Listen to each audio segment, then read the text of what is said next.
मोहनपुर नाम का एक गांव था। यह गांव हरे भरे खेतों और शांत वातावरण से घिरा हुआ था। यहाँ के लोग सादगी और मेहनत से जीवन जीते थे। उस गांव में एक नेक और मेहनती किसान रहता था, जिसका नाम था गोपाल।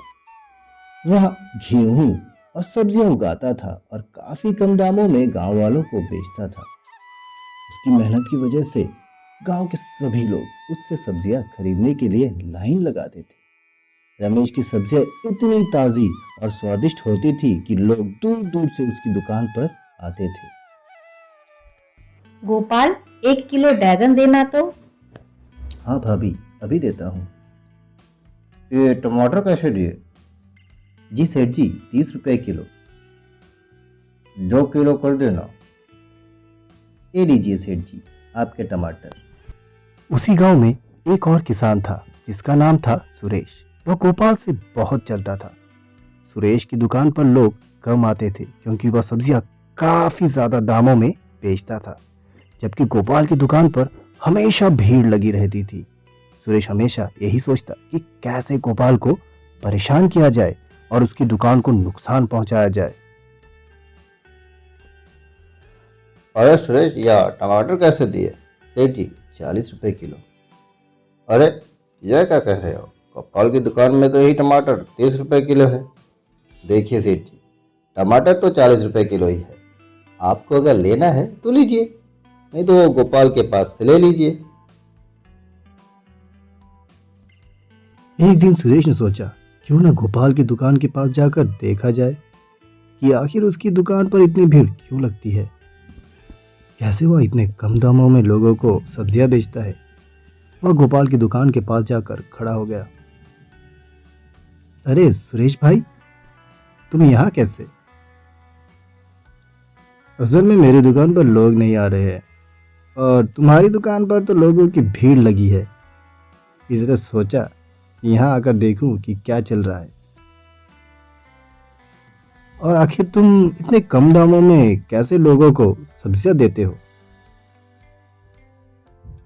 सुरेश भाई, लोग पैसे देकर अच्छा सामान ही खरीदना चाहते हैं। तुम भी अच्छी सब्जी उगाओ और उसे कम दामों में लोगों को दो।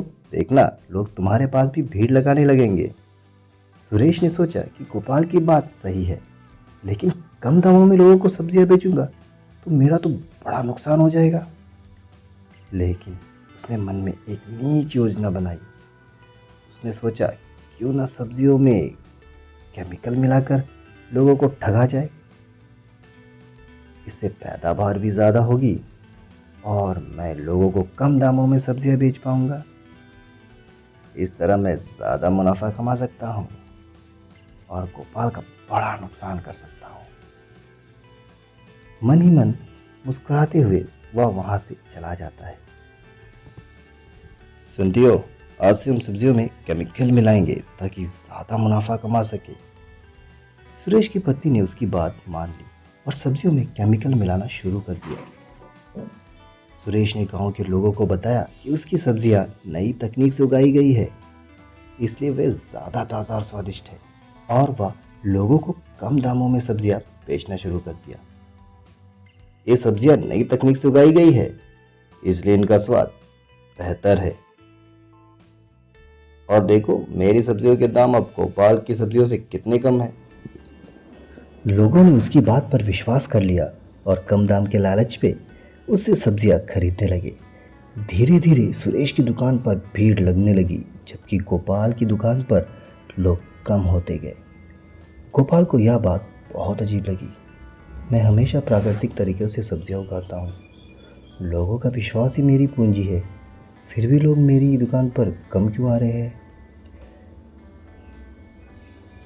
गोपाल ने हिम्मत नहीं हारी। वह दूसरे गांवों में जाकर सब्जियां बेचने लगा। उसकी मेहनत और ईमानदारी की वजह से दूसरे गांवों के लोग भी उससे सब्जियां खरीदने लगे। एक दिन सुरेश की हरकतें पकड़ी गई। गांव के लोगों ने देखा कि सुरेश सब्जियों में केमिकल मिला रहा है। अरे ये क्या, सुरेश की सब्जियों में तो केमिकल मिला हुआ है। सुरेश, तुमने हमें ठगा है, तुम्हें इसकी सज़ा मिलनी चाहिए। उन्होंने सुरेश को सबके सामने शर्मिंदा किया और उससे सज़ा दी। सुरेश ने अपनी गलती मान ली और रमेश से माफ़ी मांगी। मुझसे बहुत बड़ी गलती हो गई है। मैंने लोगों को ठगा है, कृपया मुझे माफ कर दो। गांव के लोगों ने गोपाल से माफी मांगी और उसे वापस बुलाया।